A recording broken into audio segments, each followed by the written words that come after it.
Spirituality is a particular term which actually means dealing with intuition. In the theistic tradition, there is a notion of clinging into a word. A certain act is regarded as displeasing to divine principles. A certain act is regarded as pleasing for the divine whatever. In the tradition of non-theism, however, it is very direct that the case history are not particularly important. What is actually important is here and now. Here and now. Now is definitely now. We try to experience what is available there on the spot. There's no point in thinking that the past did exist that we could have now. This is now. This very moment. Nothing mystical, just now, very simple, straightforward. And from that nowness, however, arises a sense of intelligence, always, that you are constantly interacting with the reality one by one, spot by spot, constantly. We actually experience fantastic precision, always. But we are threatened by the now, so we jump to the past or the future. Paying attention to the materials that exist in our life, such rich life that we lead. All these choices takes place all the time, but none of them are regarded as bad or good per se. Everything we experience are unconditional experience. They don't come along with a label by saying this is regarded as bad, or this is good.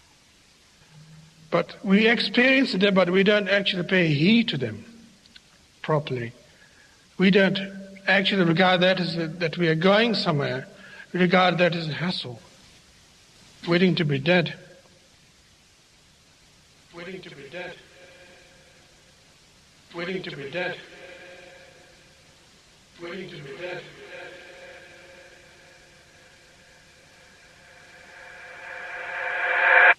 That's the problem. And that is not trusting the nowness properly, that what is actually experienced now possessed a lot of powerful things. It is so powerful that we can't face it. Therefore we have to borrow from the past, invite future all the time. And maybe that's why we seek religion. Maybe that's why we march in the street. Maybe that's why we complain to the society. Maybe that's why we vote for the presidents. It's quite ironical. Very funny indeed.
the more you begin to investigate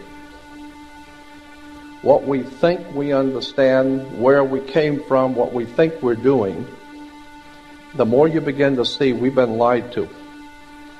We've been lied to by every institution. What makes you think for 1 minute that the religious institution is the only one that's never been touched? The religious institutions of this world are at the bottom of the dirt. The religious institutions in this world are put there by the same people who gave you your government, your corrupt education, who set up your international banking cartels, because our masters don't give a damn about you or your family. All they care about is what they have always cared about, and that's controlling the whole damn world. We have been misled away from the true and divine presence in the universe that men have called God. I don't know what God is, but I know what He isn't. And unless and until you are prepared to look at the whole truth, and wherever it may go, whoever it may lead to, if you want to look the other way, or if you want to play favorites, then somewhere along the line you're going to find out you're messing with divine justice. The more you educate yourself, the more you understand where things come from, the more obvious things become, and you begin to see lies everywhere. You have to know the truth and seek the truth, and the truth will set you free.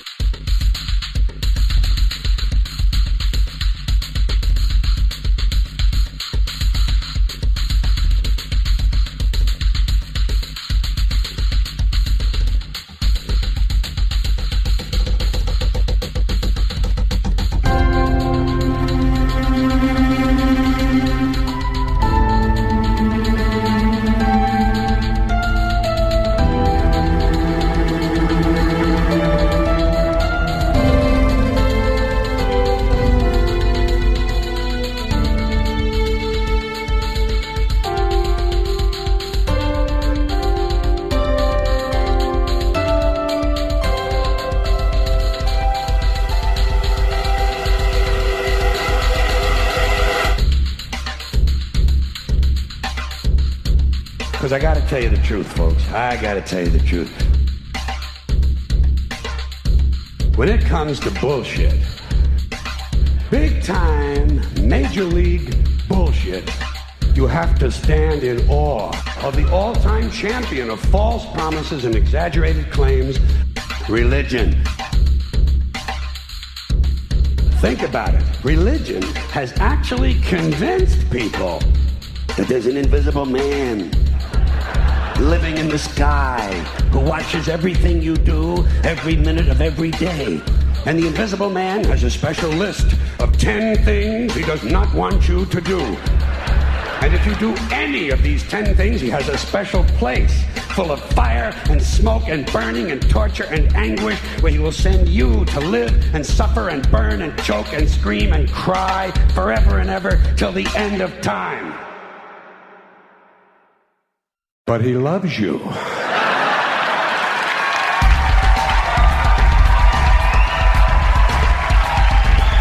loves you. He loves you and he needs money. He always needs money. He's all powerful, all perfect, all knowing, and all wise. Somehow just can't handle money. Religion takes in billions of dollars, they pay no taxes, and they always need a little more. Now, you talk about a good bullshit story. Holy shit.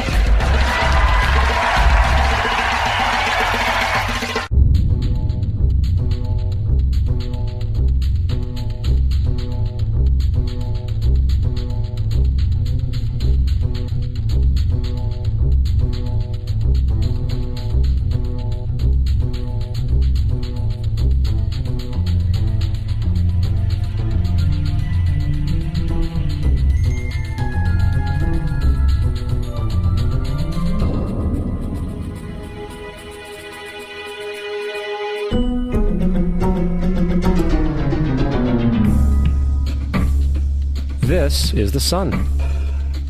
As far back as 10,000 BC, history is abundant with carvings and writings reflecting people's respect and adoration for this object.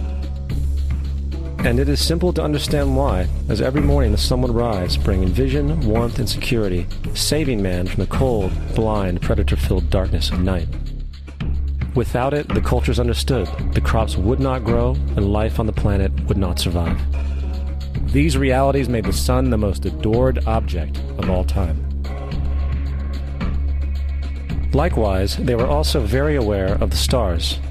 The tracking of the stars allowed them to recognize and anticipate events which occurred over long periods of time, such as eclipses and full moons. They in turn cataloged celestial groups into what we know today as constellations. This is the cross of the zodiac, one of the oldest conceptual images in human history.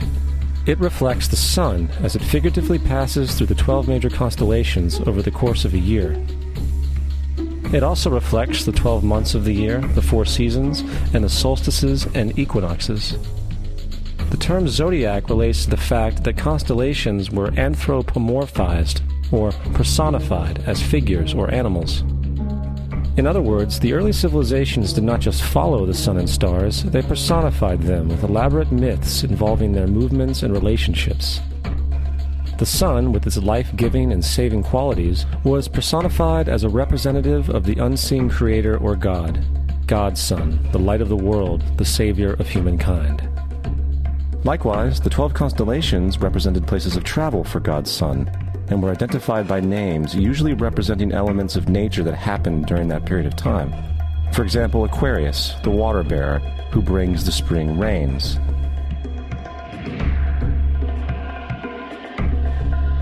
This is Horus. He is the sun god of Egypt of around 3000 BC. He is the sun anthropomorphized, and his life is a series of allegorical myths involving the sun's movement in the sky.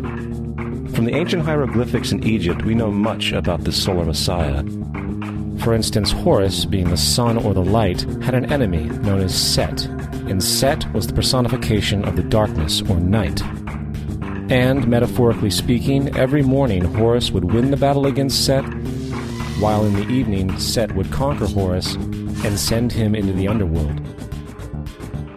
It is important to note that dark versus light, or good versus evil, is one of the most ubiquitous mythological dualities ever known, and is still expressed on many levels to this day.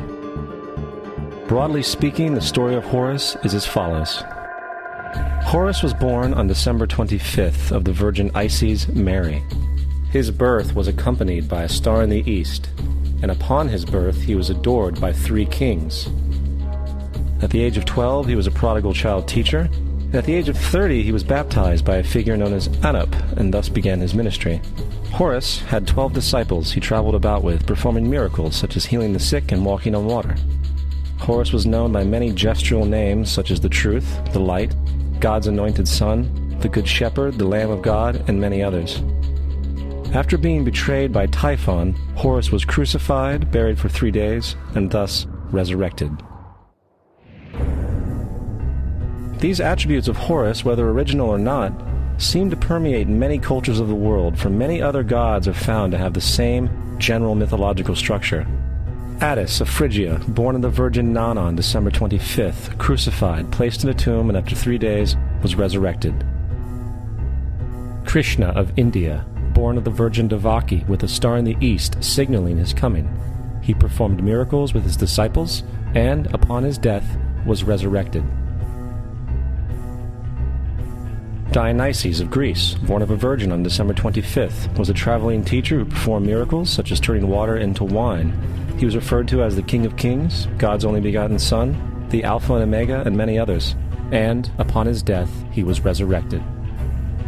Mithra of Persia, born of a virgin on December 25th, he had 12 disciples and performed miracles, and upon his death was buried for 3 days and thus resurrected. He was also referred to as the Truth, the Light, and many others. Interestingly, the sacred day of worship of Mithra was Sunday. The fact of the matter is, there are numerous saviors from different periods from all over the world which subscribe to these general characteristics. The question remains, why these attributes? Why the virgin birth on December 25th? Why dead for 3 days in the inevitable resurrection? Why 12 disciples or followers? To find out, let's examine the most recent of the solar messiahs.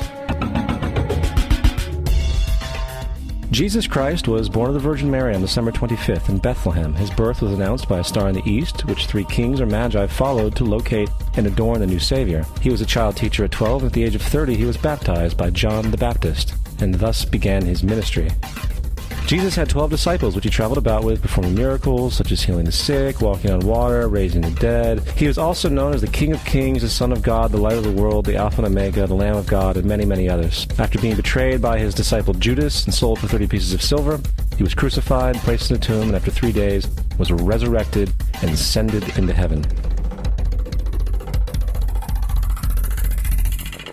First of all, the birth sequence is completely astrological. The star in the east is Sirius, the brightest star in the night sky, which, on December 24th, aligns with the 3 brightest stars in Orion's belt. These 3 bright stars in Orion's belt are called today what they were called in ancient times, the 3 kings. And the 3 kings and the brightest star, Sirius, all point to the place of the sunrise on December 25th. This is why the 3 kings follow the star in the east, in order to locate the sunrise, the birth of the sun.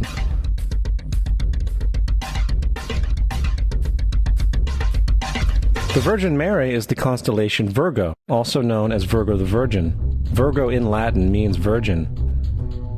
Virgo is also referred to as the house of bread, and the representation of Virgo is a virgin holding a sheaf of wheat.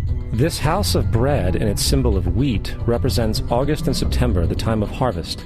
In turn, Bethlehem, in fact, literally translates to house of bread. Bethlehem is thus a reference to the constellation Virgo, a place in the sky, not on Earth. There's another very interesting phenomenon that occurs around December 25th, or the winter solstice. From the summer solstice to the winter solstice, the days become shorter and colder. And from the perspective of the northern hemisphere, the sun appears to move south and get smaller and more scarce. The shortening of the days and the expiration of the crops when approaching the winter solstice symbolize the process of death to the ancients. It was the death of the sun. And by December 22nd, the sun's demise was fully realized, for the sun, having moved south continually for 6 months, makes it to its lowest point in the sky. Here a curious thing occurs. The sun stops moving south, at least perceivably, for 3 days.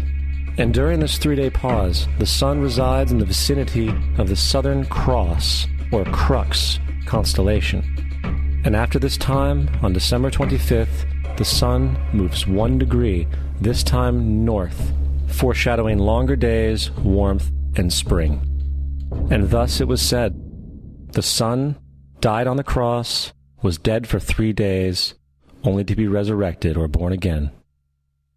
This is why Jesus and numerous other sun gods share the crucifixion, 3-day death, and resurrection concept. It is the sun's transition period before it shifts its direction back into the northern hemisphere, bringing spring and thus salvation. However, they did not celebrate the resurrection of the sun until the spring equinox, or Easter.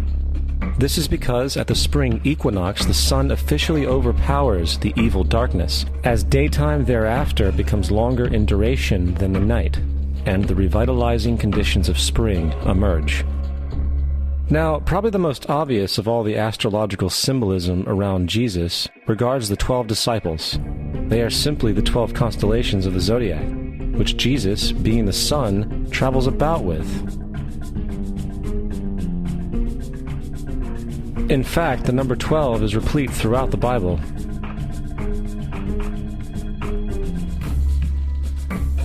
Coming back to the cross of the zodiac, the figurative life of the sun, this was not just an artistic expression or tool to track the sun's movement.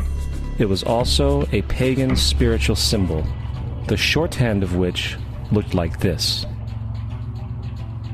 This is not a symbol of Christianity. It is a pagan adaptation of the cross of the zodiac.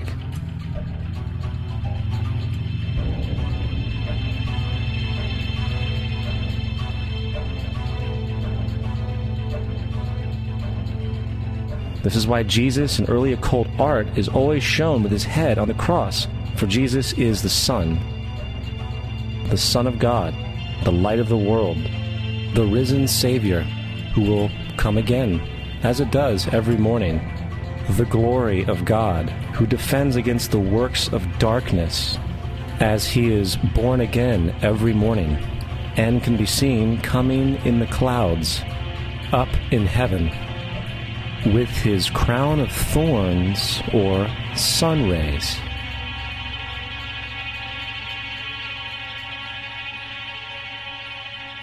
Now, of the many astronomical metaphors in the Bible, one of the most important has to do with the ages. Throughout the scriptures, there are numerous references to the age.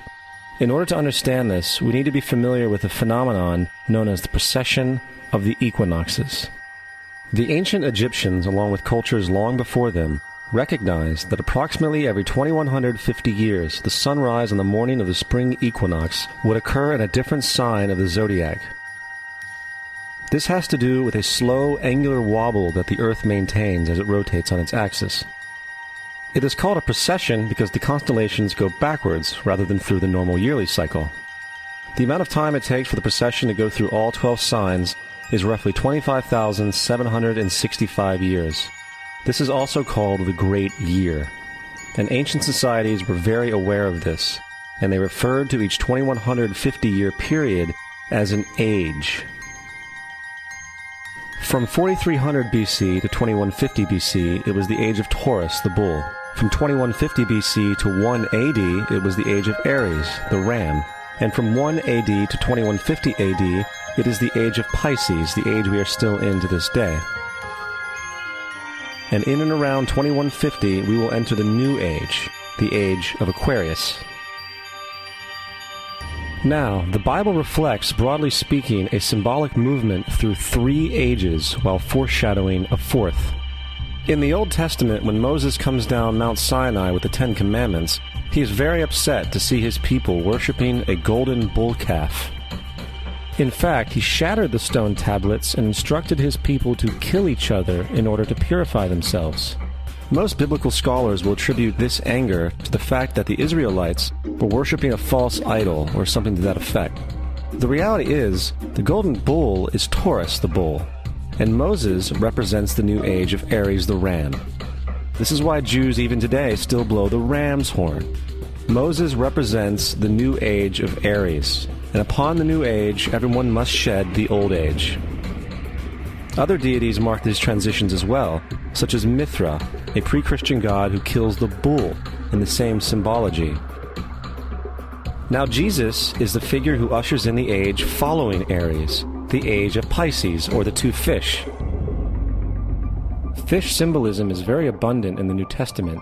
Jesus feeds 5,000 people with bread and 2 fish. When he begins his ministry walking along Galilee, he befriends 2 fishermen who follow him.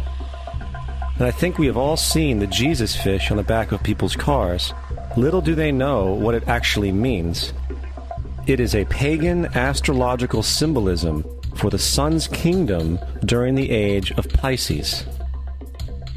Also, Jesus' assumed birth date is essentially the start of this age.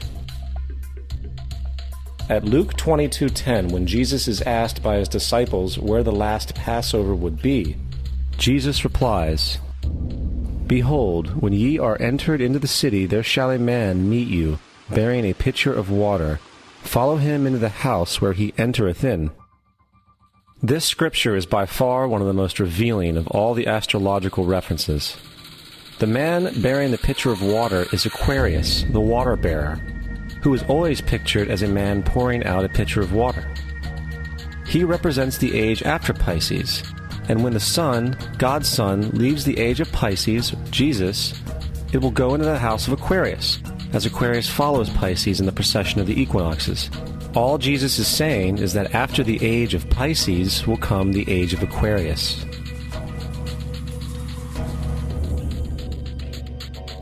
Now, we have all heard about the end times and the end of the world. The cartoonish depictions in the book of Revelation aside, The main source of this idea comes from Matthew 28:20, where Jesus says, "I will be with you even to the end of the world." However, in the King James Version, world is a mistranslation, among many mistranslations. The actual word being used is eon, which means age. I will be with you even to the end of the age, which is true, as Jesus' solar Piscean personification will end when the sun enters the age of Aquarius. The entire concept of end times and the end of the world is a misinterpreted astrological allegory. Let's tell that to the approximately 100 million people in America who believe the end of the world is coming.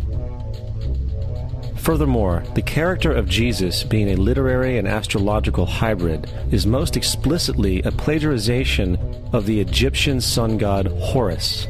For example, inscribed about 3,500 years ago on the walls at the Temple of Luxor in Egypt are images of the Annunciation, the miracle conception, the birth, and the adoration of Horus. The images begin with Thoth announcing to the Virgin Isis that she will conceive Horus, then Neph, the Holy Ghost, impregnating the Virgin, and then the virgin birth and the adoration. This is exactly the story of Jesus' miracle conception. In fact, the literary similarities between the Egyptian religion and the Christian religion are staggering.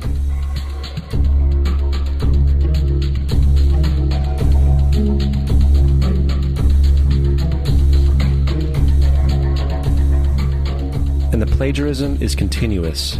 The story of Noah and Noah's Ark is taken directly from tradition. The concept of the Great Flood is ubiquitous throughout the ancient world, with over 200 cited claims in different periods and times. However, one need look no further for a pre-Christian source than the Epic of Gilgamesh, written in 2600 BC. This story talks of a great flood commanded by God, an ark with saved animals upon it, and even the release and return of a dove, all held in common with the biblical story, among many other similarities. And then there is the plagiarized story of Moses. Upon Moses' birth, it is said that he was placed in a reed basket and set adrift in a river in order to avoid infanticide. He was later rescued by a daughter of royalty and raised by her as a prince. This baby in a basket story was lifted directly from the myth of Sargon of Akkad of around 2250 BC. Sargon was born, placed in a reed basket in order to avoid infanticide, and set adrift in a river. He was in turn rescued and raised by Aki, a royal midwife. Furthermore, Moses is known as the lawgiver, the giver of the Ten Commandments, the Mosaic Law. However, the idea of a law being passed from God to a prophet up on a mountain is also a very old motif. Moses is just another lawgiver in a long line of lawgivers in mythological history. In India, Manu was the great lawgiver. In Crete, Minos ascended Mount Dicta, where Zeus gave him the sacred laws, while in Egypt there was Meses, who carried stone tablets and upon them the laws of God were written. Manu, Minos, Meses, Moses. And as far as the Ten Commandments, they are taken outright from spell 125 in the Egyptian Book of the Dead. What the Book of the Dead phrased, "I have not stolen," became "Thou shalt not steal." "I have not killed," became "Thou shalt not kill." "I have not told lies," became "Thou shalt not bear false witness," and so forth. In fact, the Egyptian religion is likely the primary foundational basis for the Judeo-Christian theology. Baptism, afterlife, final judgment, virgin birth, death and resurrection, crucifixion, the Ark of the Covenant, circumcision, saviors, Holy Communion, Great Flood, Easter, Christmas, Passover, and many, many more are all attributes of Egyptian ideas long predating Christianity and Judaism. Justin Martyr, one of the first Christian historians and defenders, wrote, "When we say that he, Jesus Christ, our teacher, was produced without sexual union, was crucified and died and rose again and ascended into heaven, we propound nothing different from what you believe regarding those who you esteem sons of Jupiter." In a different writing, Justin Martyr said, "He was born of a virgin, except this in common with what you believe of Perseus." It's obvious that Justin and other early Christians knew how similar Christianity was to the pagan religions. However, Justin had a solution. As far as he was concerned, the devil did it. The devil had the foresight to come before Christ and create his characteristics in the pagan world. Fundamentalist Christianity, fascinating. These people actually believe the world is 12,000 years old. Swear to God. I actually asked one of these guys, okay, dinosaur fossils. He says, dinosaur fossils? God put those here to test our faith.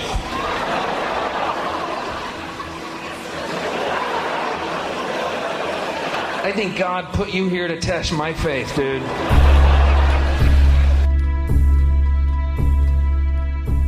The Bible is nothing more than an astrotheological literary hybrid, just like nearly all religious myths before it. In fact, the aspect of transference of one character's attributes to a new character can be found within the book itself. In the Old Testament, there is the story of Joseph. Joseph was a prototype for Jesus. Joseph was born of a miracle birth. Jesus was born of a miracle birth. Joseph was of 12 brothers. Jesus had 12 disciples. Joseph was sold for 20 pieces of silver. Jesus was sold for 30 pieces of silver. Brother Judah suggests the sale of Joseph. Disciple Judas suggests the sale of Jesus. Joseph began his work at the age of 30. Jesus began his work at the age of 30. The parallels go on and on. Furthermore, is there any non-biblical historical evidence of any person living with the name Jesus, the son of Mary, who traveled about with 12 followers, healing people and the like? There are numerous historians who lived in and around the Mediterranean, either during or soon after the assumed life of Jesus. How many of these historians document this figure? Not one. However, to be fair, that doesn't mean defenders of the historical Jesus haven't claimed the contrary. 4 historians are typically referenced to justify Jesus' existence. Pliny the Younger, Suetonius, and Tacitus are the first 3. Each one of their entries consists of only a few sentences at best, and only referred to Christus or the Christ, which in fact is not a name but a title. It means the Anointed One.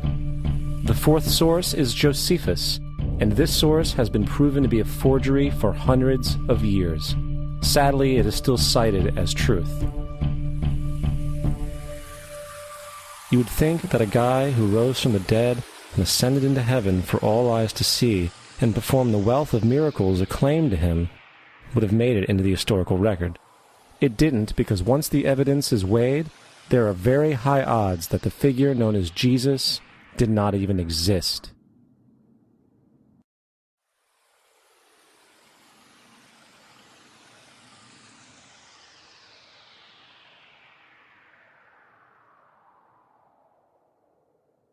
We don't want to be unkind, but we want to be factual. We don't want to cause hurt feelings, but we want to be academically correct in what we understand and know to be true. Christianity just is not based on truth. We find that Christianity was in fact nothing more than a Roman story, developed politically. The reality is, Jesus was the solar deity of the Gnostic Christian sect, and like all other pagan gods, he was a mythical figure. It was the political establishment that sought to historize the Jesus figure for social control. By 325 AD in Rome, Emperor Constantine convened the Council of Nicaea.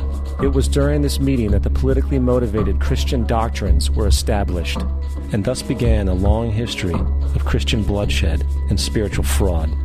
And for the next 1600 years, the Vatican maintained a political stranglehold on all of Europe, leading to such joyous periods as the Dark Ages, along with enlightening events such as the Crusades and the Inquisition.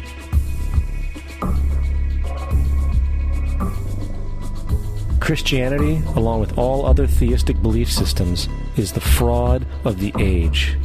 It serves to detach the species from the natural world, and likewise each other. It supports blind submission to authority. It reduces human responsibility to the effect that God controls everything, and in turn awful crimes can be justified in the name of a divine pursuit. And most importantly, it empowers those who know the truth, but use the myth to manipulate and control societies. The religious myth is the most powerful device ever created and serves as the psychological soil upon which other myths can flourish.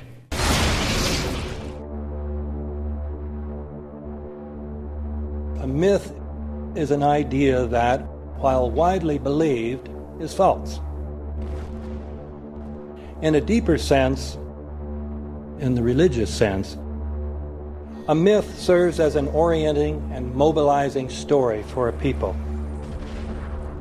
The focus is not on the story's relation to reality, but on its function. A story cannot function unless it is believed to be true in the community or the nation. It is not a matter of debate. If some people have the bad taste to raise the question of the truth of the sacred story, the keepers of the faith do not enter into debate with them. They ignore them or denounce them as blasphemers. It is wrong, blasphemous, and sinful for you to suggest, imply, or help other people come to the conclusion that the U.S. government killed 3,000 of its own citizens.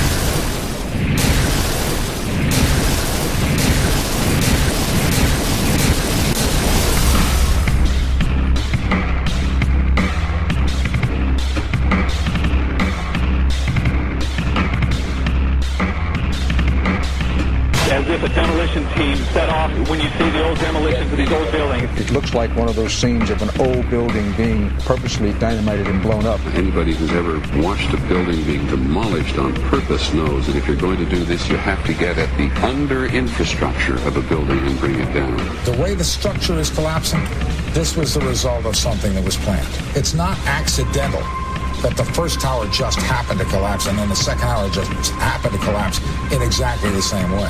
How they accomplished this, we don't know. The building collapsed to dust. You don't find a desk. You don't find a chair. You don't find a telephone, a computer. The biggest piece of a telephone I found was half of the keypad, and it was about this big. What happened to the concrete? The concrete was pulverized from river to river. There was dust powder 2-3 inches thick. The concrete was just pulverized. Reminiscent of those pictures we've all seen too much on television before, when a building was deliberately destroyed by well-placed dynamite to knock it down. If they had detonated, they were planned to take down a building. I heard a second explosion. There was a heavy-duty explosion. Then there was some secondary explosions and then subsequent collapses. An explosion blew and it knocked everybody over. To me, it sounded like an explosion. It sounded like gunfire. Bang, bang, bang, bang, bang. And then all of a sudden, 3 big explosions. We heard a big explosion coming down. And then the entire top of the building just blew up. We saw some kind of explosion. By the force of the explosions. Big explosion. Blew us back into the 8th floor. Then we get to the lobby. This is a big explosion. The lobby looked as though a bomb had exploded there. A huge explosion now raining debris. It's been a huge explosion. Huge explosion that we all heard and felt. We just witnessed some kind of follow-up explosion. We heard a very loud explosion. A secondary explosion at Tower 1 camp. That is another bomb going off. He thinks that there were actually devices that were planted in the building. Planted in the building.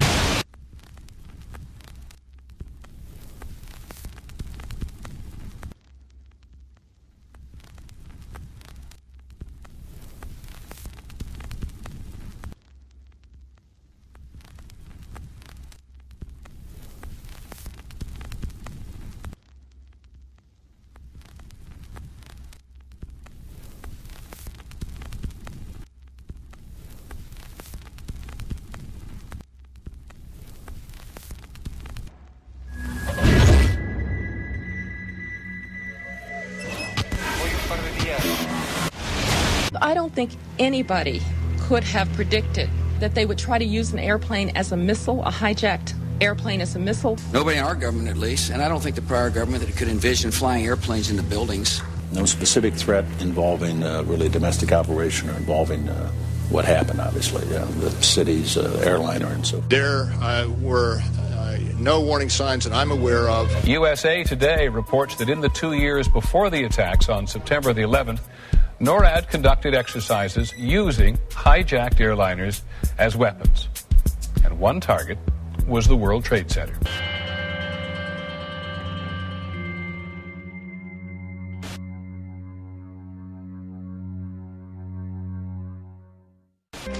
In confidential documents from the Philippines obtained by CNN, the plan was clear. He will board any American commercial aircraft, control its cockpit, and dive it at the CIA headquarters. Other buildings targeted the Pentagon and the World Trade Center. Security in counterterrorism was blinking red, in the words of George Tenet, that the warnings of an imminent attack were so severe that something dramatic should have been done. It was unparalleled. Instead, our president went on a month-long vacation.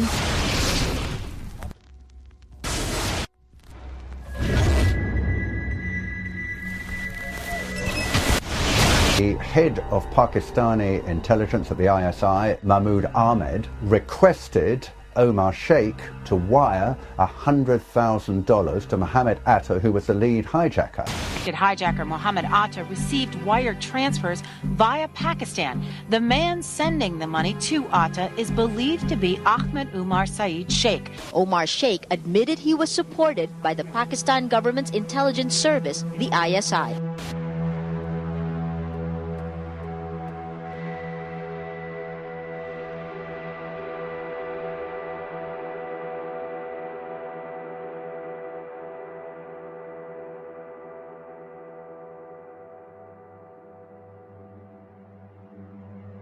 Although we are told that 4 or 5 of the alleged hijackers were on each of the flights. If so, their names should have been on the flight manifests. But the flight manifests that have been released contain neither the names of the alleged hijackers nor any Arab names whatsoever. We know that the men who were supposedly the hijackers had their houses, cars, credit cards paid for by the U.S. government. They were, in truth, agents. Evidence was also apparently planted. The passport of one of the hijackers on Flight 11 was allegedly found in the rubble. Goes through the fireball, through the side of the plane, and comes down to the ground unscathed. But something happened. For 6 months, they reported they had this passport. Boy, we've got it. We've got the proof. And then the guy stood up and was alive. Several of these 19 men are still alive.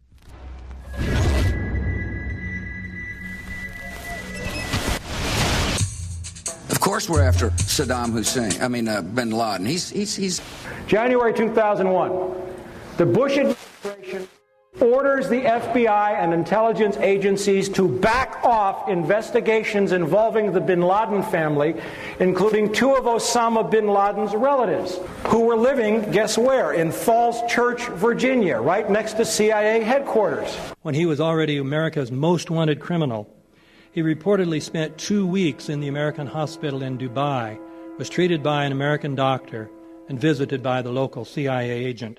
We have not seen one piece of evidence that links Osama bin Laden directly to the planning stages of September 11th. This failure to provide proof was later said to be unnecessary because bin Laden, in a video allegedly found in Afghanistan, admitted responsibility for the attacks. This confession is now widely cited as proof.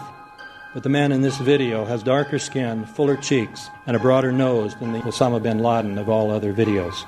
We again seem to have planted evidence. In 1976, Osama's older brother Salim bin Laden hired a man in Texas by the name of Jim Bath to handle all the investments in the United States for the bin Laden family. Jim Bath also happens to be a personal, almost lifelong friend and former Air National Guard pilot with George W. Bush. The connections between the Bushes and the bin Ladens become much more clear when George Herbert Walker Bush made trips to Saudi Arabia in 1998 and 2000 to meet with the bin Laden family on behalf of a company called the Carlyle Group.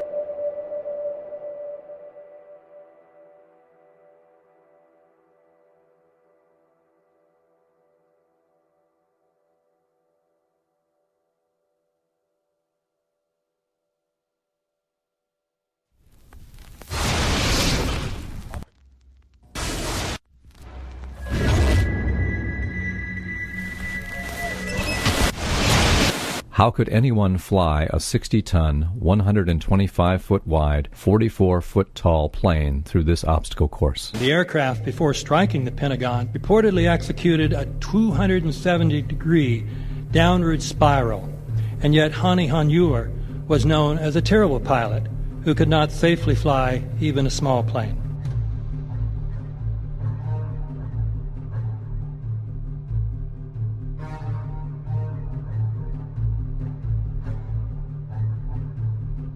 No seats, no luggage, no bodies. Nothing but bricks and limestone. The official explanation is that the intense heat from the jet fuel vaporized the entire plane. Flight 77 had 2 Rolls-Royce engines made of steel and titanium alloy and weigh 6 tons each. It is scientifically impossible that 12 tons of steel and titanium was vaporized by jet fuel. We're also told that the bodies were able to be identified either by their fingerprints or by the DNA. So what kind of fire can vaporize aluminum and tempered steel and yet leave human bodies intact? From my close-up inspection, there's no evidence of a plane having crashed anywhere near the Pentagon. And as I said, the only pieces left that you can see are small enough that you could pick up in your hand. Shortly after the strike, government agents picked up debris and carried it off. The entire lawn was covered with dirt and gravel, so that any remaining forensic evidence was literally covered up. The videos from security cameras, which would show what really hit the Pentagon, were immediately confiscated by agents of the FBI, and the Department of Justice has to this day refused to release them. If these videos would prove that the Pentagon was really hit by a 757, most of us would assume the government would release them.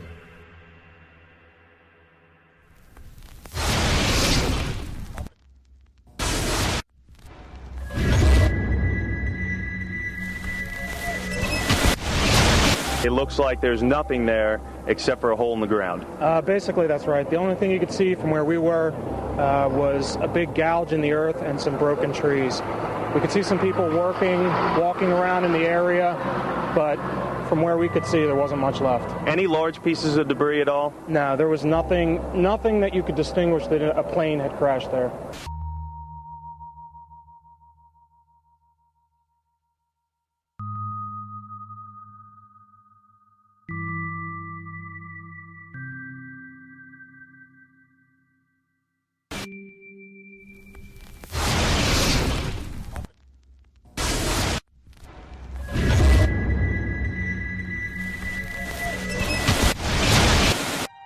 Pancake theory, according to which the fires, while not melting the steel, heated it up sufficiently to cause the floors weakened by the airplane strikes to break loose from the steel columns, and this started a chain reaction. So you would expect then from that theory, which is the official theory, to see a whole stack of floors piled up on top of each other and then a spindle of core columns standing too. The core of each of the twin towers consisted of 47 massive steel columns. If the floors had broken loose from them, these columns would have still been sticking up into the air 1,000 feet. The plane did not cut all those core columns. We designed the buildings to take the impact of the Boeing 707 hitting the building at any location. The building probably could sustain multiple impacts of jetliners. That the plane flew straight into the building. Through him, right. Yeah. So you're saying that the building was actually designed to cope with a hole like that and still survive? Yeah, it was. If you had dropped, say, a billiard ball From the top of the World Trade Center, 110 floors up there, it would have taken 8 to 10 seconds to hit the ground, encountering no resistance whatsoever. The Twin Towers came down in nearly free-fall speed. 200,000 tons of steel shatters and explodes outwards over 500 feet. This means that floors shattered at an average rate of about 10 floors per second. There is no scenario for a pancake effect of buildings falling that allows them to fall at the rate of free fall. Now what can do that? What can move mass out of the way? Explosives.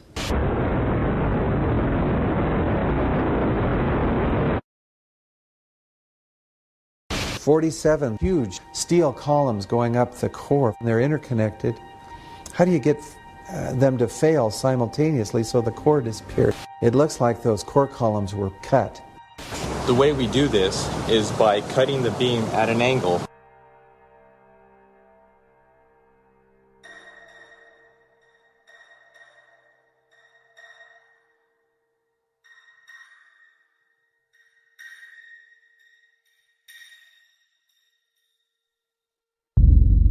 I started looking at the molten metal. All three buildings, both towers in the rubble, in the basement areas, and Building 7, there's these pools of molten metal.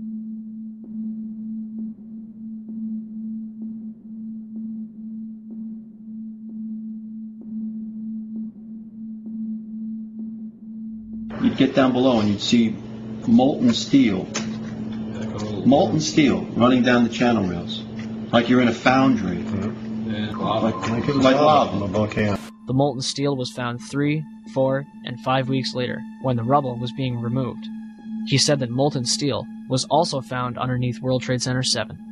So I'm looking through the official reports. What do they say about the molten metal? They say nothing. Now, wait a minute. This is important evidence. So where'd that come from? Thermite is so hot that it'll just cut through steel, through structural steel, for example, like a knife through butter. The products are molten iron and aluminum oxide, which goes off primarily as a dust. You know those enormous dust clouds? You can imagine when you assemble these chemicals on a large scale.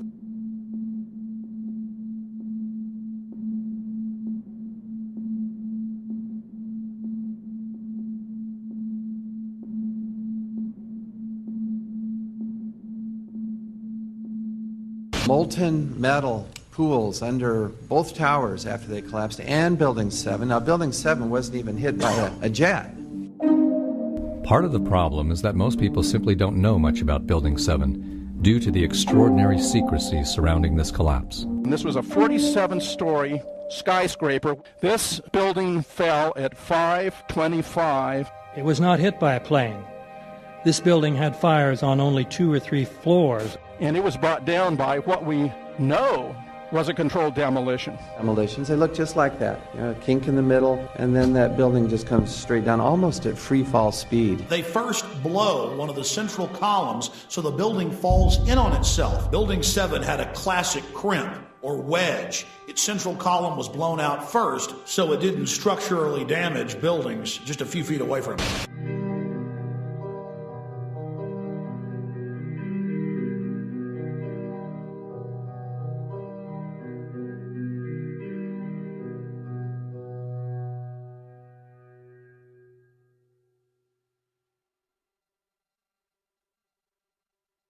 Our office was on the B1 level. As I was talking to a supervisor at 8:46, and all of a sudden we hear, boom! An explosion so hard that pushed us upwards. And it came from the basement between the B2 level and the B3 level. And when I went to verbalize, we hear, boom! The impact of the plane on the top. As I'm walking by the main freight corridor building in the corridor, that's when I got blown. I mean, the impact of the explosion threw me to the floor, and that's when everything started happening. All of a sudden, a big impact happened again, and all the ceiling tile was falling down, the light fixtures were falling. You know, you got to go clear across the whole from 1 to 2 World Trade Center, and then all of a sudden, it happened all over again. Something else hit us to the floor. Right in the basement, you felt it. Walls were caving in, everything that was going on. I mean, I know people that got killed in the basement. I know of people that got broken legs in the basement. People that got reconstructive surgery because the walls hit them in the face.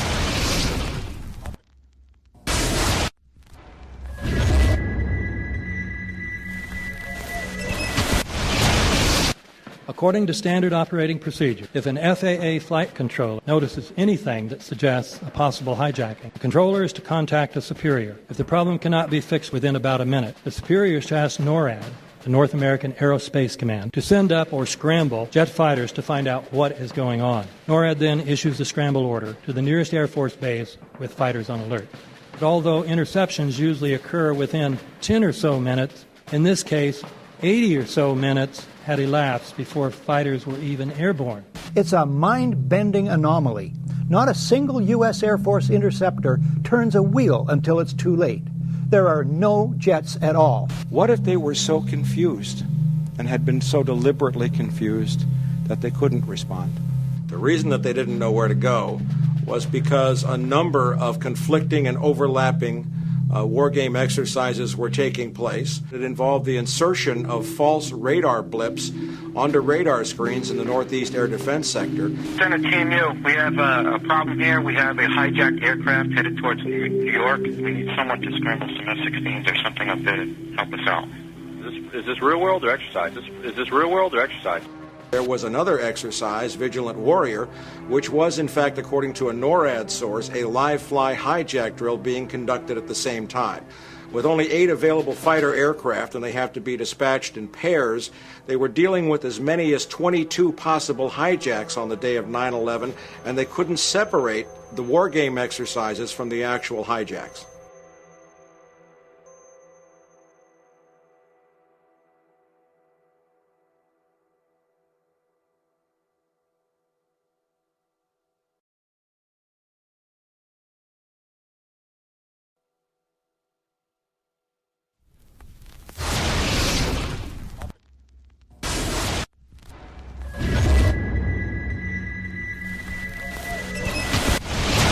Page 172. The U.S. government has not been able to determine the origin of the money used for the 9/11 attacks. Ultimately, the question is of little practical significance.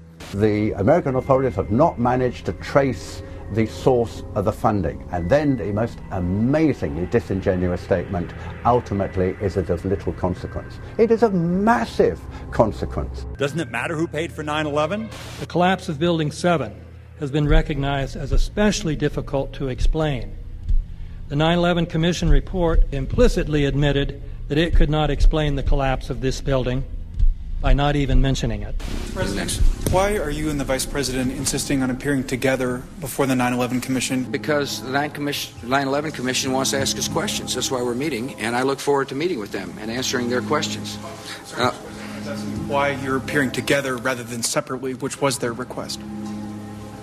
Because it's a good chance for both of us to answer questions that the 9/11 Commission is looking forward to asking us, and I'm looking forward to answering them. Let's see. Do you think they should be able to stand up and speak their own words? They should go under oath. They should be, yeah. In public.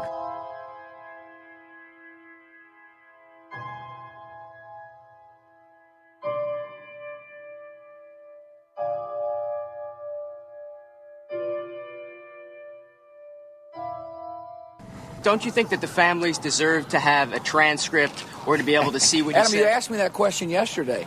I got the same answer, yeah. The final report was a unanimous report. That means that if there was a single commissioner who had any objection about anything, that fact would be dropped from the report.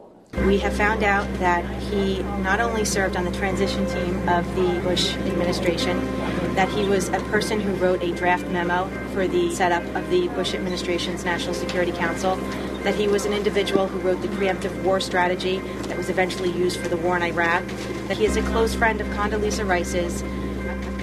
We want him to resign. There is literally nothing in the 9/11 report that the Bush administration did not approve of. We can understand, therefore, why the Commission, under Zelikow's leadership, would have ignored all the evidence that would point to the truth, that 9/11 was a false flag operation intended to authorize the doctrines and funds needed for a new level of imperial mobilization.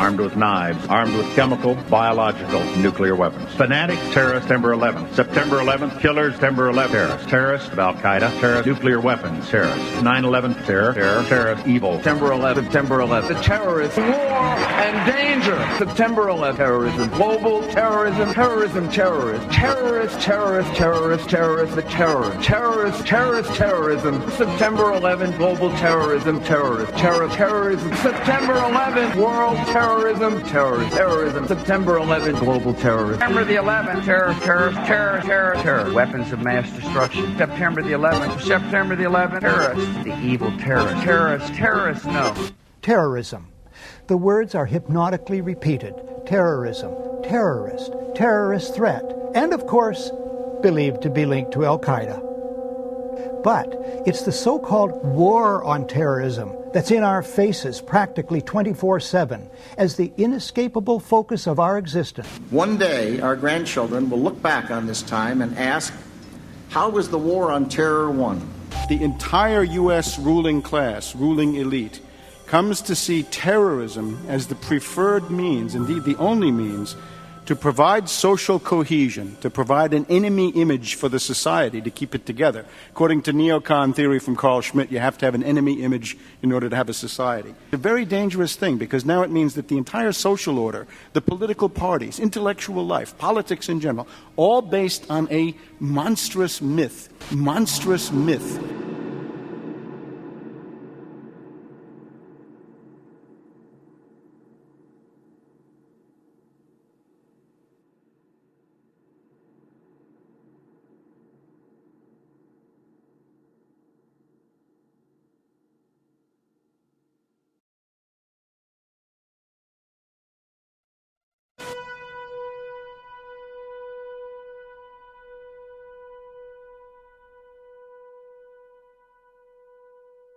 Look, the CIA has done in this country, what they've done to us is unbelievable. Look at the terrorist acts that have occurred. The CIA behind most, if not all of them. We had the Marine barracks. We had our embassy in Kenya. We had Pan Am 103. We had the USS Cole. We had Oklahoma City. We had the World Trade Center in 1993. That helped the terrorists blow up the World Trade Center the first time. They built the bomb. They got the driver's license. The informant, the FBI informant, a fellow named Salam, a 43-year-old former Egyptian army officer, he was given the assignment to put the bomb together. And he went to his supervisor, his FBI supervisor, and said, we're going to put a dummy bomb in here, right? And the FBI supervisor said, no, we're going to put a real bomb. The FBI actually carried out the attack on the World Trade Center in 1993. They actually hired Ahmad Salam and paid him $1 million and gave him real explosives, a detonator, and told him to build a bomb and to give it to the foolish people that he was controlling to allow them to attack the World Trade Center complex. Unfortunately for them, there were only 6 people killed, not enough to pass the legislation. So what happened is 2 years later, April 19, 1995, down comes Oklahoma City Murrah building, 168 people killed. 1 year later, the anti-terrorism legislation that takes away many of our constitutional rights and civil liberties is passed.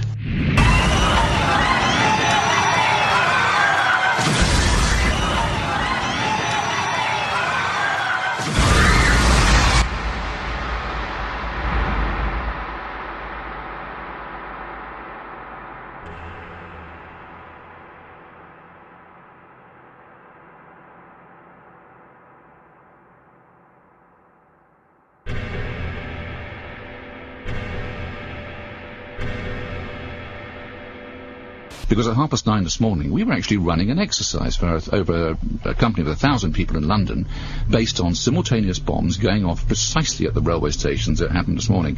So I still have the hairs on the back of my neck standing upright. To get this quite straight, you were running an exercise to see how you would cope with this, and it happened while you were running the exercise? Precisely.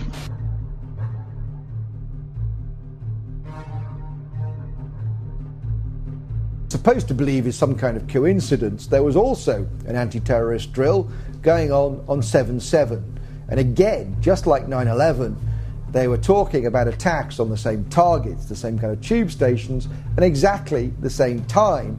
as the actual attack happened, providing some kind of cover for what must be operations orchestrated in some way by the state.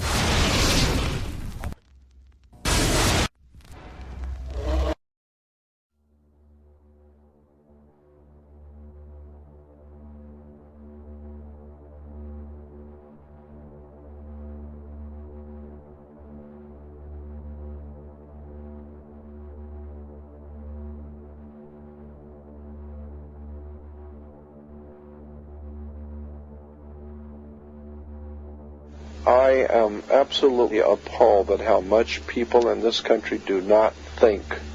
We are given to understand that an Arabic guy out there up in the mountains financed the most elaborate attack on this country. Do you think some people in a cave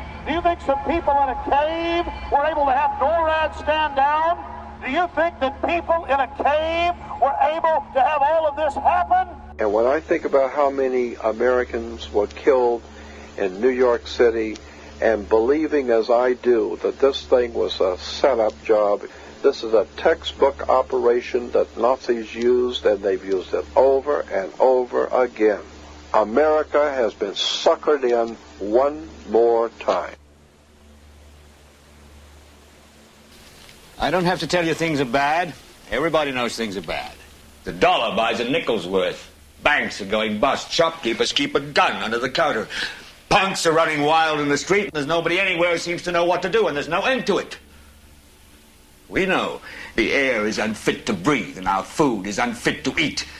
We sit watching our TVs while some local newscaster tells us that today we had 15 homicides and 63 violent crimes, as if that's the way it's supposed to be. We know things are bad, worse than bad.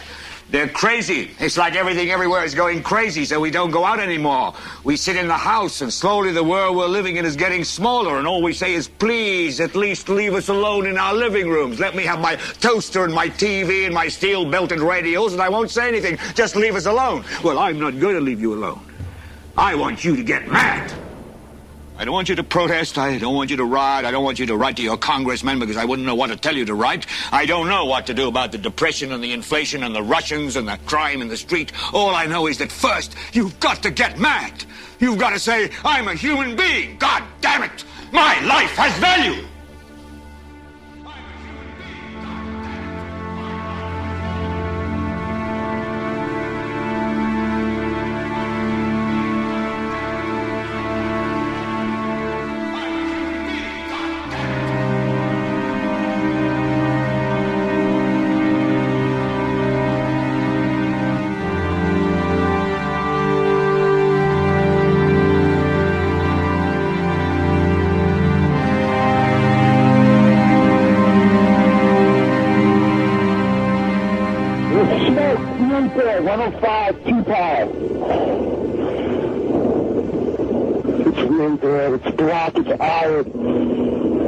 My wife thinks I'm all right. I called her and said I was leaving the building. I was fine, and bang.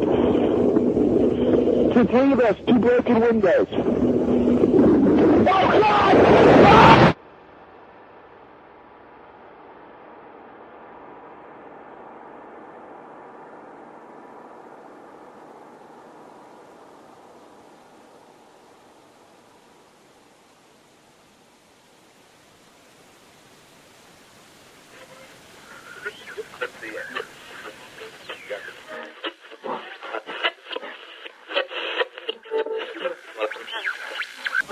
When hostilities commenced in Europe in 1939, it was realized that the American people had no intention of entering the war. But they believed that this country could be enticed into the war in very much the same way that it was enticed into the last one. They planned, first, to prepare the United States for foreign war under the guise of American defense. Second, to involve us in the war step by step without our realization. Third, to create a series of incidents which would force us into the actual conflict. These plans were, of course, to be covered and assisted by the full power of their propaganda. Our theaters soon became filled with plays portraying the glory of war. newsreels lost all semblance of objectivity, and they have used the war to justify the restriction of congressional power and the assumption of dictatorial procedures on the part of the President and his appointees. A fear campaign was inaugurated. We cannot allow the natural passions and prejudices of other peoples to lead our country to destruction.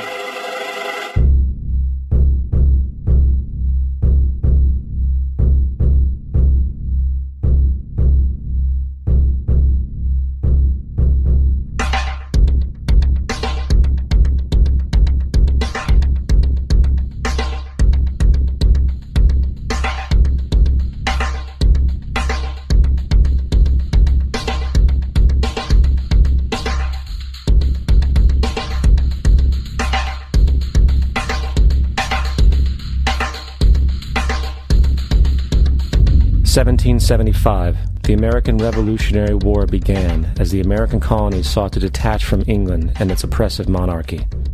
Though many reasons are cited for the revolution, one in particular sticks out as the prime cause: that King George III of England outlawed the interest-free, independent currency the colonies were producing and using for themselves, in turn forcing them to borrow money from the Central Bank of England at interest, immediately putting the colonies into debt.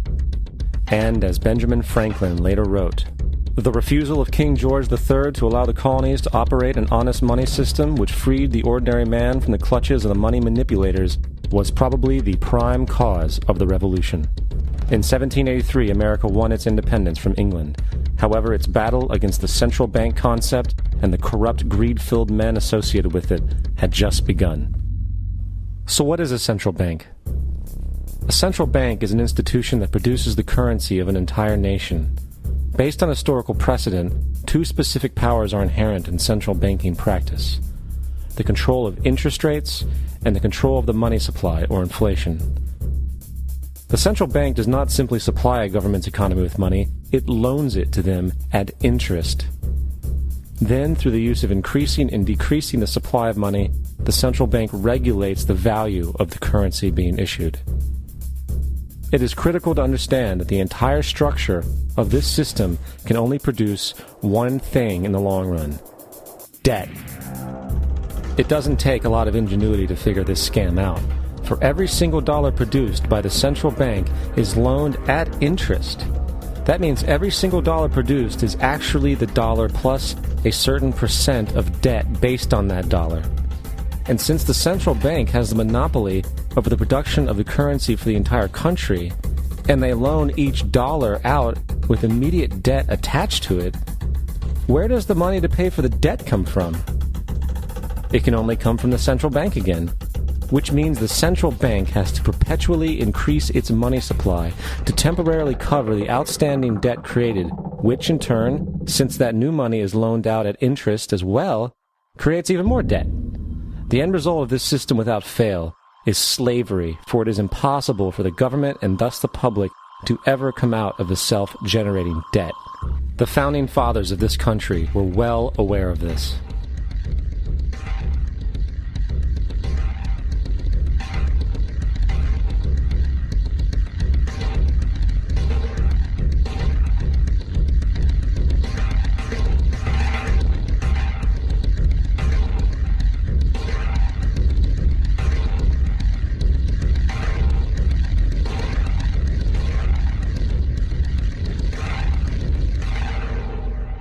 By the early 20th century, the U.S. had already implemented and removed a few central banking systems, which were swindled into place by ruthless banking interests. At this time, the dominant families in the banking and business world were the Rockefellers, the Morgans, the Warburgs, the Rothschilds. And in the early 1900s, they sought to push, once again, legislation to create another central bank. However, they knew the government and public were very weary of such an institution, so they needed to create an incident to affect public opinion. So, J.P. Morgan, publicly considered a financial luminary at the time, exploited his mass influence by publishing rumors that a prominent bank in New York was insolvent or bankrupt. Morgan knew this would cause mass hysteria, which would affect other banks as well. And it did. The public, in fear of losing their deposits, immediately began mass withdrawals. Consequently, the banks were forced to call in their loans, causing the recipients to sell their property, and thus a spiral of bankruptcies, repossessions, and turmoil emerged. Putting the pieces together a few years later, Frederick Allen of Life magazine wrote, "The Morgan interests took advantage to precipitate the panic, guiding it shrewdly as it progressed." Unaware of the fraud, the Panic of 1907 led to a congressional investigation headed by Senator Nelson Aldrich, who had intimate ties to the banking cartels and later became part of the Rockefeller family through marriage. The commission, led by Aldrich, recommended a central bank should be implemented so a panic like 1907 could never happen again. This was the spark the international bankers needed to initiate their plan. In 1910, a secret meeting was held at a J.P. Morgan estate on Jekyll Island off the coast of Georgia. It was there that the central banking bill called the Federal Reserve Act was written. This legislation was written by bankers, not lawmakers. This meeting was so secretive, so concealed from government and public knowledge that the 10 or so figures who attended disguised their names when en route to the island. After this bill was constructed, it was then handed over to their political frontman, Senator Nelson Aldrich, to push through Congress. And in 1913, with heavy political sponsorship by the bankers, Woodrow Wilson became president, having already agreed to sign the Federal Reserve Act in exchange for campaign support. And 2 days before Christmas, when most of Congress was at home with their families, the Federal Reserve Act was voted in, and Wilson in turn made it law. Later, Woodrow Wilson wrote, in regret,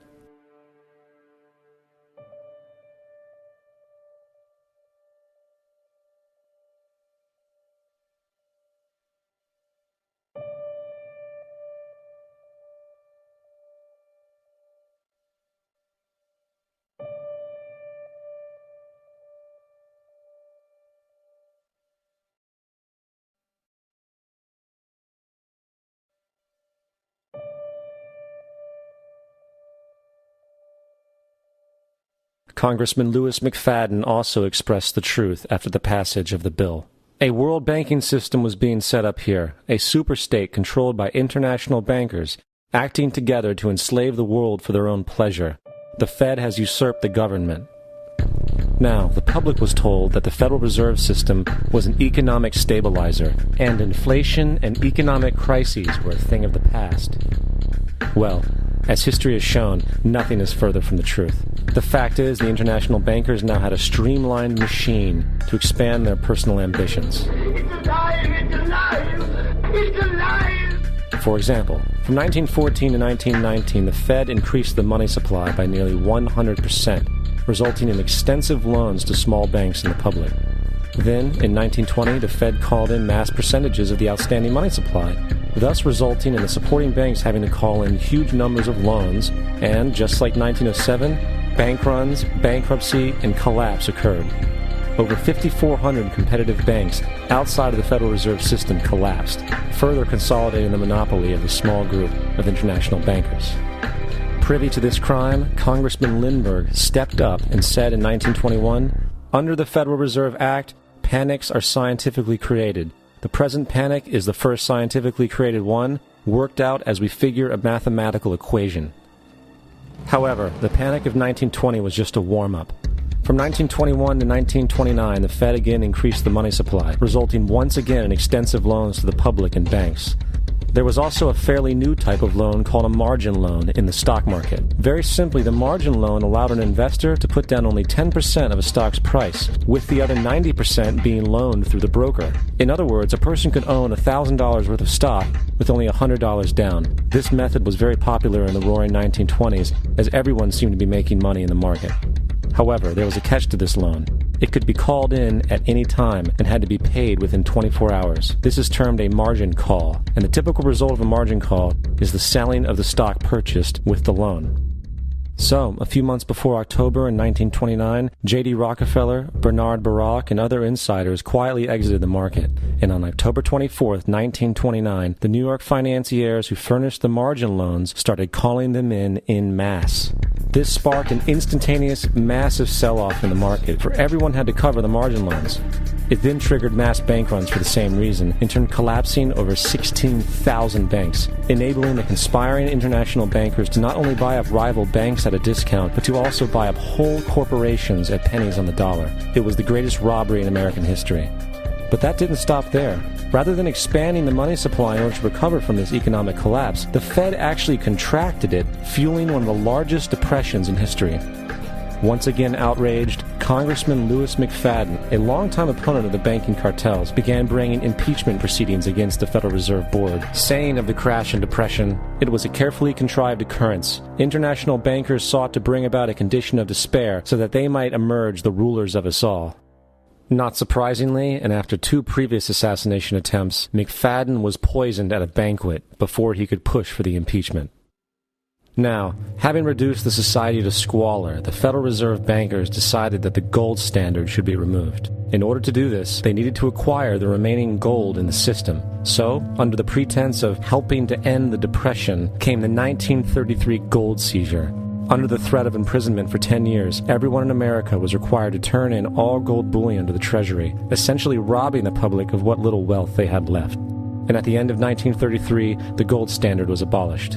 If you look at a dollar bill from before 1933, it says it is redeemable in gold. You look at a dollar bill today, it says it is legal tender, which means it is backed by absolutely nothing. It is worthless paper. The only thing that gives our money value is how much of it is in circulation. Therefore, the power to regulate the money supply is also the power to regulate its value, which is also the power to bring entire economies and societies to its knees.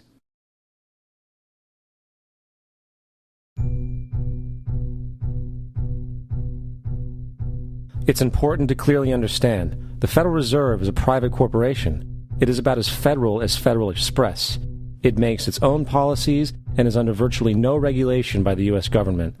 It is a private bank that loans all the currency at interest to the government, completely consistent with the fraudulent central banking model that the country sought to escape from when it declared independence in the American Revolutionary War. Now, going back to 1913, the Federal Reserve Act was not the only unconstitutional bill pushed through Congress. They also pushed the federal income tax. It's worthwhile to point out that the American public's ignorance towards the federal income tax is a testament to how dumbed down and oblivious the American population really is. First of all, the federal income tax is completely unconstitutional, as it is a direct, unapportioned tax. All direct taxes have to be apportioned to be legal based on the Constitution. Secondly, the required number of states in order to ratify the amendment to allow the income tax was never met, and this has even been cited in modern court cases.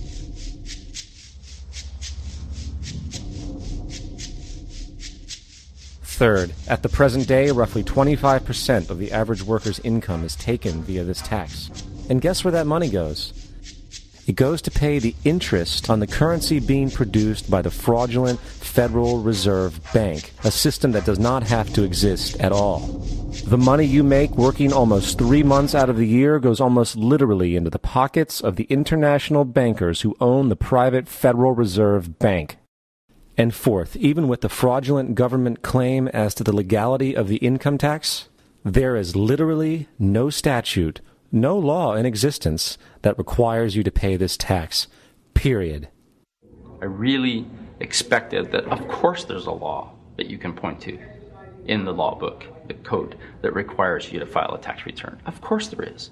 I was at that point where I couldn't find the statute that clearly made a person liable, at least not me and most people I know. And I had no choice in my mind except to resign. Based on the research that I did throughout the year 2000 and that I'm still doing, I have not found that law. I've asked Congress, we've asked a lot of people in the IRS commissioners, helpers. They can't answer, because if they answer, the American people are going to know that this whole thing is a fraud. I haven't filed an federal income tax return since I left. I have not filed a tax return since 1999. The income tax is nothing less than the enslavement of the entire country. Now, the control of the economy and the perpetual robbery of wealth is only one side of the Rubik's Cube the bankers hold in their hands. The next tool for profit and control is war. Since the inception of the Federal Reserve in 1913, a number of large and small wars have commenced. The three most pronounced were World War I, World War II, and Vietnam. World War I.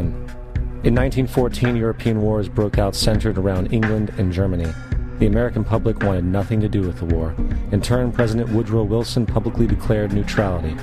However, under the surface, the U.S. administration was looking for any excuse it could find to enter it.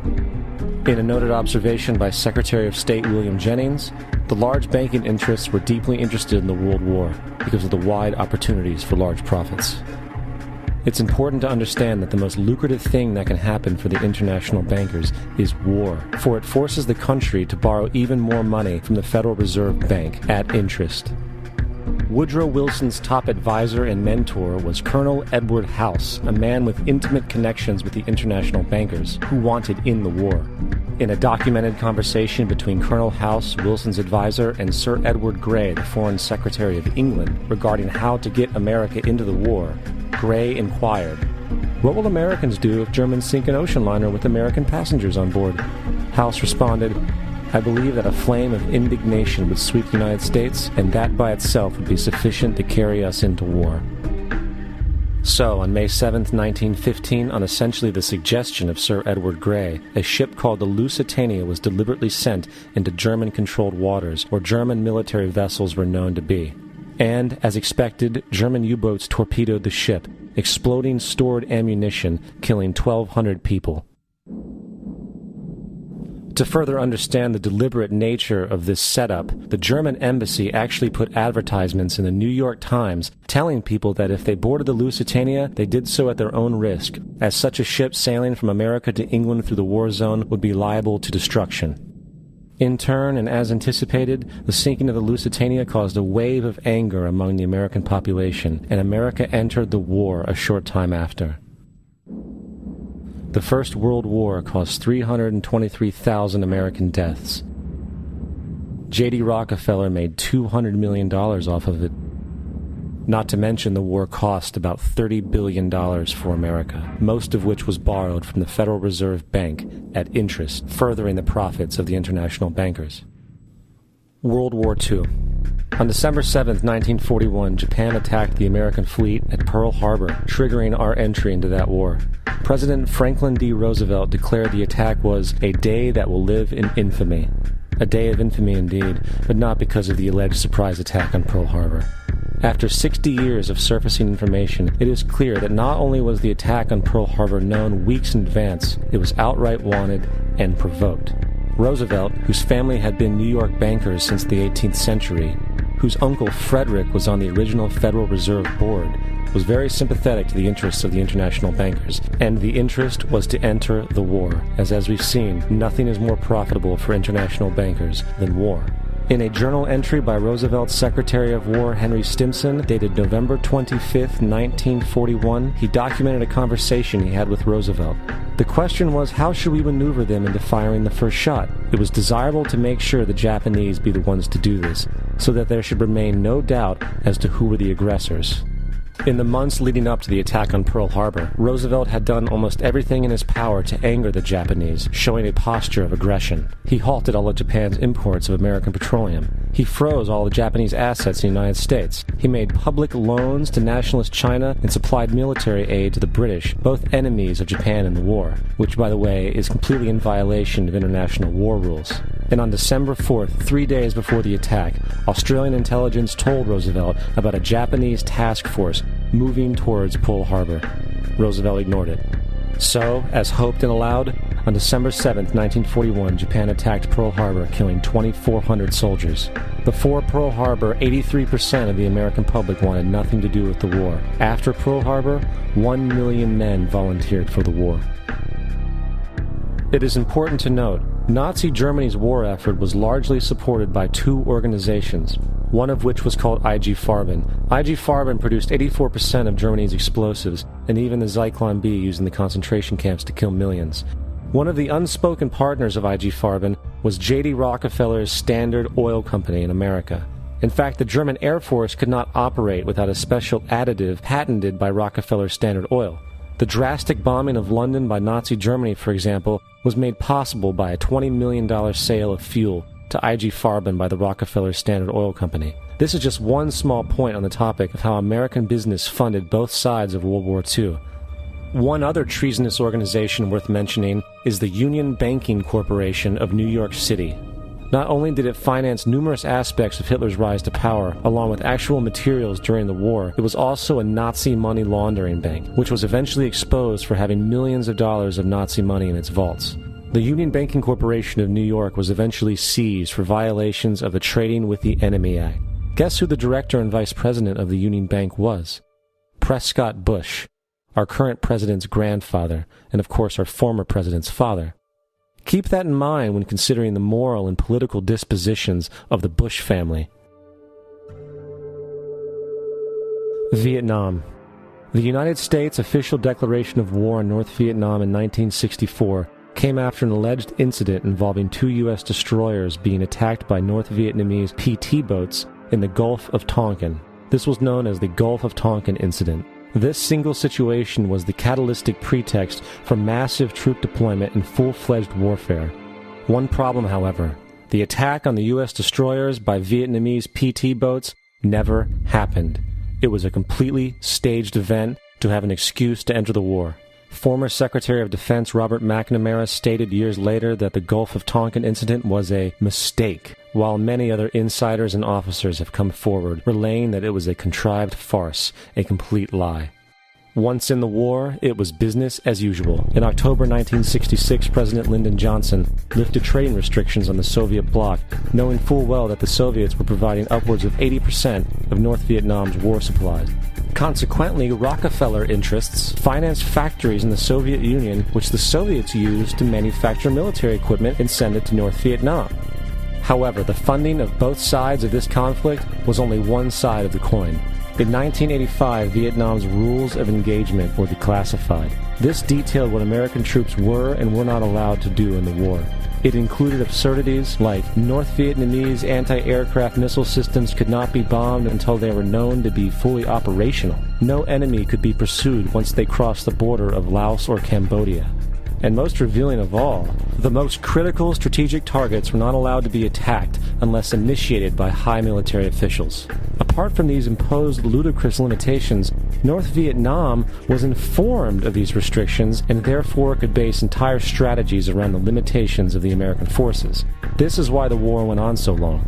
And the bottom line is this: the Vietnam War was never meant to be won, just sustained.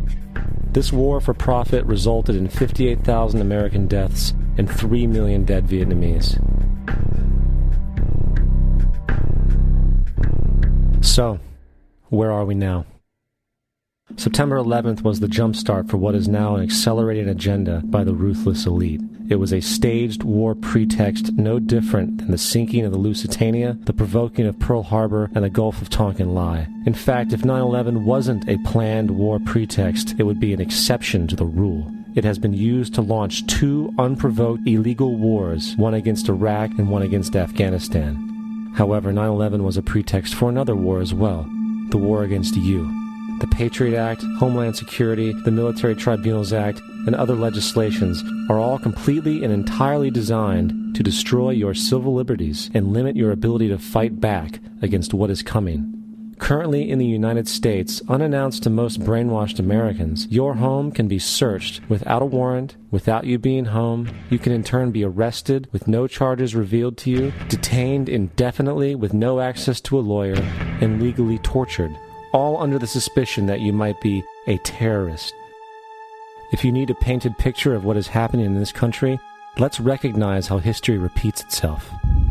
In February 1933, Hitler staged a false flag attack, burning down his own German parliament building, the Reichstag, and blamed it on communist terrorists. In the next few weeks, he passed the Enabling Act, which completely eradicated the German Constitution, destroying people's liberties. He then led a series of preemptive wars, all justified to the German people as necessary to maintaining homeland security.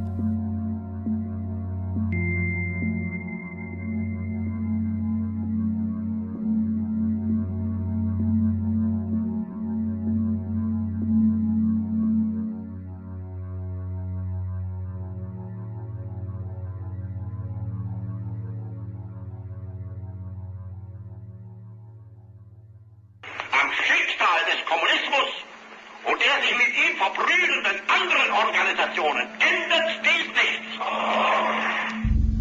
Our enemy is a radical network of terrorists and every government that supports them.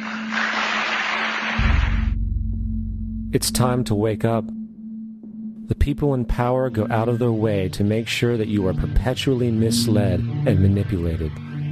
The majority's perception of reality, especially in the political arena, is not their own. It is shrewdly imposed upon them without them even knowing it. For example, the public at large actually believes the invasion of Iraq is going badly, as sectarian violence doesn't seem to stop. What the public fails to see is that the destabilization of Iraq is exactly what the people behind the government want. This war is to be sustained so the region can be divided up, domination of the oil maintained, continual profits reaped for the defense contractors, and most importantly, permanent military bases established to be used as a launching pad against other oil-bearing, non-conforming countries such as Iran and Syria. For further implication that the civil war and destabilization is purely intentional, in 2005, 2 elite British SAS officers were arrested by Iraqi police after being caught driving around in their car shooting at civilians while dressed up as Arabs. After being arrested and taken to a jail in Basra, the British Army immediately requested the release of these men. When the Basra government refused, British tanks came in and physically broke out the men from the Basra prison. If you wish to destroy an area, how do you do it? Well, there are 2 ways. You can go in there and bomb it and so forth, but that is not very efficient. What you do is you try to get the people in that area to kill each other and to destroy their own territory, their own farms. And that's what's been done in that area. The way in which you destroy an opponent is get him to destroy himself by dividing his ranks against one another. Then you feed both sides. You have agents feeding both sides, inflaming both sides. And they kill each other off. And it's time that some of us woke up to this reality to understand that people who try to maintain empires and create empires do it by manipulating the people they're trying to conquer. You might want to ask yourself why the entire culture is utterly saturated with mass media entertainment from all sides, while the educational system in America continues its stupefying downward slide since the U.S. government decided to take over and subsidize the public school system. What your government pays for, it gets. When we understand that, then we look at government-financed institutions of education and see the kind of students and the kind of education that's being turned out by these government-financed schools. Logic will tell you that if what is being turned out in those schools was not in accord with what the state and the federal government wanted, then it would change it. The bottom line is that the government is getting what they have ordered. They do not want your children to be educated. They do not want you to think too much. That is why our country and our world has become so proliferated with entertainments, mass media, television shows, amusement parks, drugs, alcohol, and every kind of entertainment to keep the human mind entertained, so that you don't get in the way of important people by doing too much thinking.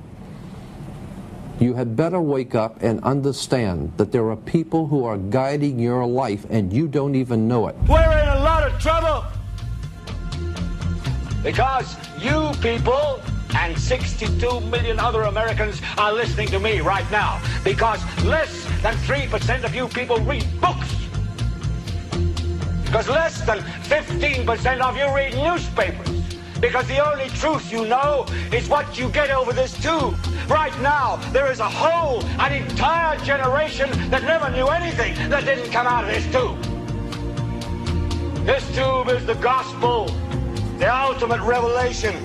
This tube can make or break presidents, popes, prime ministers, this tube is the most awesome goddamn force in the whole godless world. And woe is us if it ever falls into the hands of the wrong people. And when the largest company in the world controls the most awesome goddamn propaganda force in the whole godless world, who knows what shit will be peddled for truth on this network.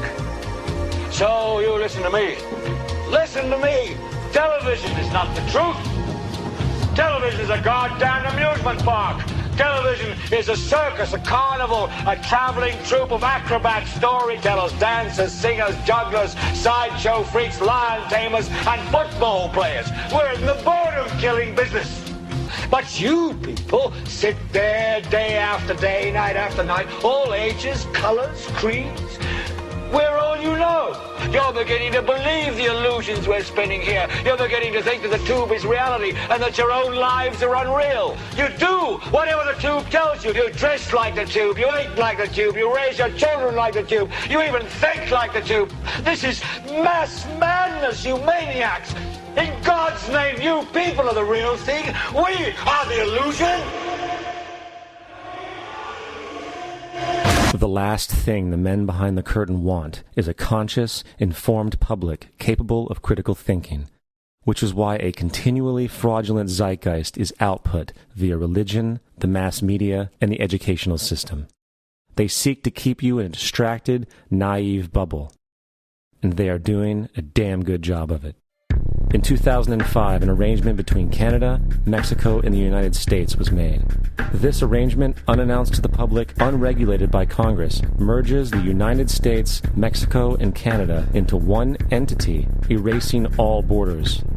It's called the North American Union, and you might want to ask yourself why you've never heard of this. In fact, there is only one mainstream reporter who has actually heard of and has had the courage to cover this issue. The Bush administration's open borders policy and its decision to ignore the enforcement of this country's immigration laws is part of a broader agenda. President Bush signed a formal agreement that will end the United States as we know it, and he took the step without approval from either the U.S. Congress or the people of the United States. It's a deal that few have even heard of. It's being done again by very few people at the very top on behalf of the investment class, but the working class of people, political officials across our country, from communities, from cities and so forth, they don't know anything about this. This isn't some trade agreement. It is a total removal of sovereignty from these countries, which will also result in a completely new currency called the Amero. Fall. Apart from that, I think one thing people who are dollar-based need to focus on is the Amero. That's the one thing that nobody's talking about that I think is going to have a big impact on everybody's life in Canada, the U.S., and Mexico. The Amero is the proposed new currency for the North American community, which is being developed right now between Canada, the U.S., and Mexico to make a borderless community, much like the EU, and the dollar, Canadian dollar, U.S. dollar, and the Mexican peso replaced by the Amero. By default of this agreement, the American Constitution will eventually be obsolete. You would think that a situation like this would be on the cover of every major newspaper. That is until you realize that the people who are behind this movement are the same people behind the mainstream media, and you are not told what you're not supposed to know. The North American Union is the same concept as the European Union, the African Union, and the soon-to-be Asian Union, and the same people are behind all of them. And, when the time is right, the North American Union, the European Union, the African Union, and the Asian Union will be merged together, forming the final stages of a plan these men have been working on for over 60 years. A one-world government.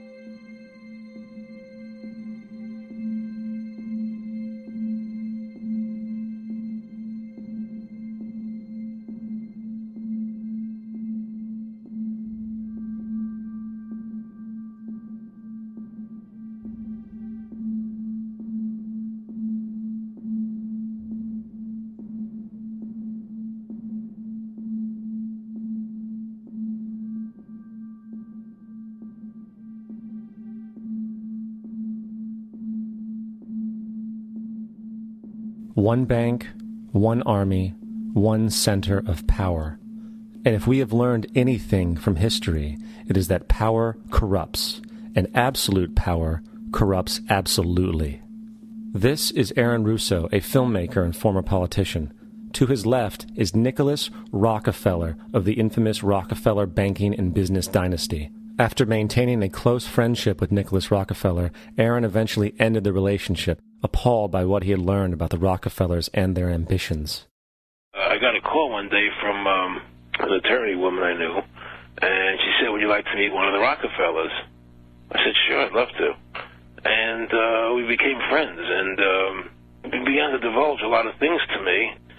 So he said to me one night, he said that there's going to be an event there, and out of that event, you're going to see we're going to go into Afghanistan, so we can run pipelines from the Caspian Sea. We're going to go into Iraq to take the oil and establish a base in the Middle East, and we're going to go into Venezuela and try and get rid of Chavez. And the first two they've accomplished. Chavez they didn't accomplish. And he said you're going to see guys going into caves looking for people that they're never going to find. You know, he was laughing about the fact that you have this war on terror. There's no real enemy. He's talking about how by having this war on terror, you can never win it because it's an eternal war. And so you can always keep taking people's liberties away. And I said, how are you going to convince people that this war is real? He said, but the media can convince everybody it's real. I mean, you know, it's just that you keep talking about things. You keep saying it over and over and over again, and eventually people believe it. You know, you created the Federal Reserve in 1913 through lies. You create 9/11, which is another lie. Through 9/11, you're fighting a war on terror, and now all of a sudden you go into Iraq, which was another lie, and now they're going to do Iran. You know, and it's all one thing leading to another, leading to another, leading to another. Now, I would say to them, what are you doing this for? What's the point of this thing? You have all the money in the world you ever want. You have all the power. I said, you know, you're hurting people. It's not a good thing. And he would say, what do you care about the people for? Take care of yourself and you take care of your family. And then I said to him, what are the ultimate goals here? He said, the ultimate goal is to get everybody in this world chipped with the RFID chip and have all money be on those chips and everything on those chips. And if anybody wants to protest what we do or violate what we want, we just turn off their chip. That's right, microchipped. In 2005, Congress, under the pretense of immigration control and the so-called war on terrorism, passed the Real ID Act, under which it is projected by May 2008, you will be required to carry around a federal identification card, which includes on it a scannable barcode with your personal information.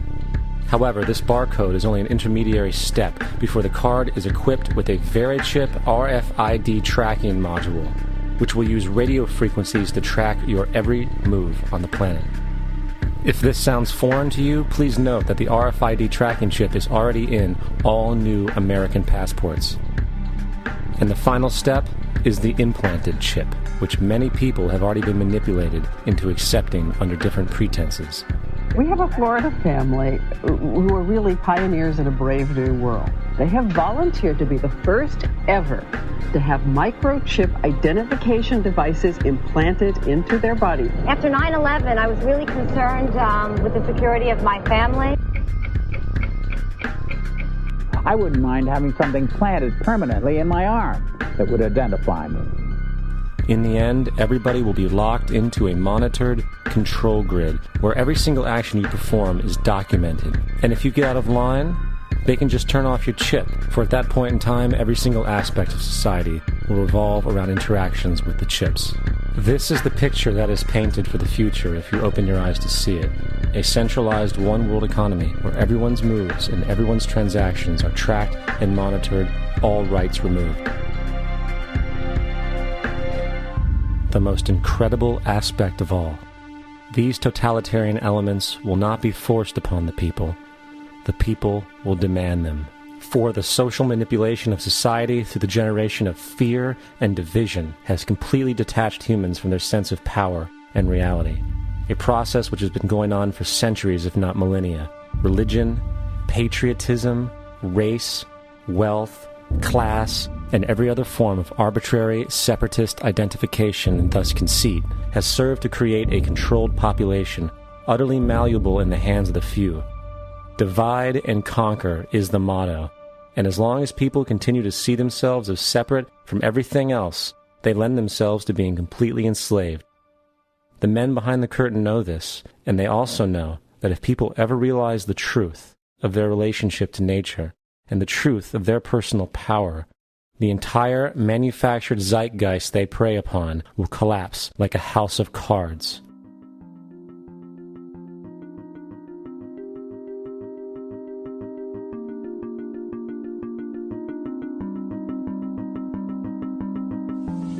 The whole system that we live in drills into us that we're powerless, that we're weak, that our society is evil, that it's crime-ridden, etc., and so forth. It's all a big, fat lie. We are powerful, beautiful, extraordinary. There is no reason why we cannot understand who we truly are, where we are going. There is no reason why the average individual cannot be fully empowered. We are incredibly powerful beings. You know, I think I spent 30 years of my life, in the first 30, trying to become something. I wanted to become good at things. I wanted to become good at tennis. I wanted to become good at school and grades and everything I kind of viewed in that perspective. I'm not okay the way I am, but if I got good at things, you realize that I had the game wrong. The game was to find out what I already was. Find out what I already was.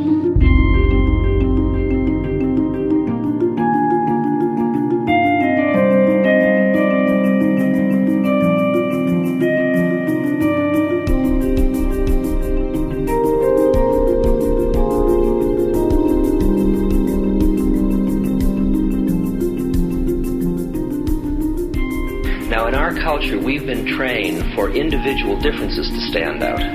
So you look at each person, immediately it is brighter, dumber, older, younger, richer, poorer, and we make all these dimensional distinctions, put them in categories and treat them that way. And we get so that we only see others as separate from ourselves in the ways in which they're separate. And one of the dramatic characteristics of experience is being with another person and suddenly seeing the ways in which they are like you, not different from you. And experiencing the fact that that which is essence in you and which is essence in me is indeed one. The understanding that there is no other. It is all one.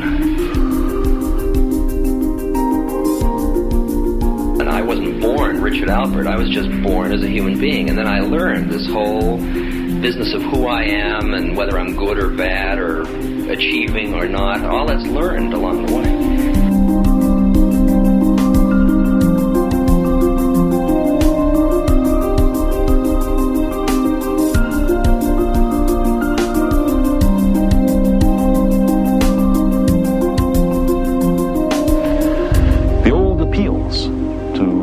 Racial, sexual, and religious chauvinism to rabid nationalist fervor are beginning not to work. A new consciousness is developing which sees the earth as a single organism and recognizes that an organism at war with itself is doomed.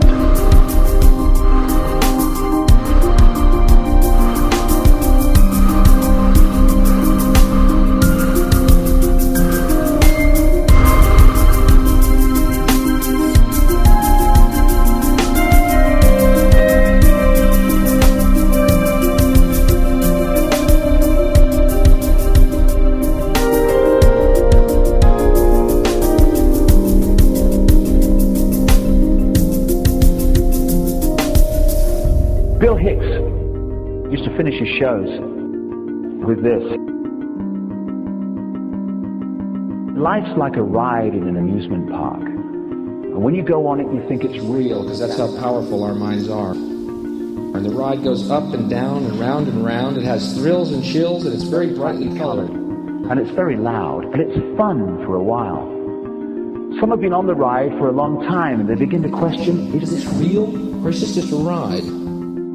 And other people have remembered, and they come back to us and they say, hey, don't worry. Don't be afraid ever. Because this is just a ride. And we kill those people. Shut him up. I've got a lot invested in this ride. Shut him up. Look at my furrows of worry. Look at my big bank account. My family. This has to be real.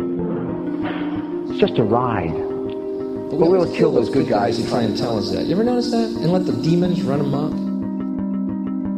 But it doesn't matter, because it's just a ride, and we can change it anytime we want. It's only a choice. No effort, no work, no job, no savings of money. Just a choice right now between fear and love.